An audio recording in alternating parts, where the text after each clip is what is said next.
Guys, pag-usapan lang natin guys yung manghadlang sa mga pangarap natin ipisiksik. Talagang ito hindi may iwasan to guys, yung nabanggit niya natin yung asawa natin, yung kapamilya natin.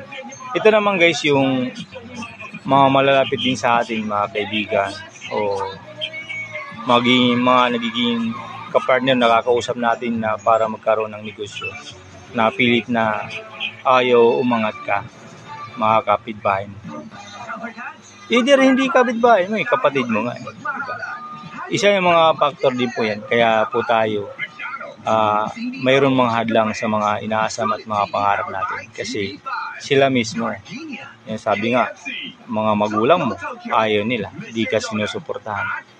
Imbis na makatipid ka at sa nila ka manghiram kahit walang patong yung utang pera, napipilitan nga sa iba. Kaya pag sa labas ka na utang, laki na yung interest na nangyayari.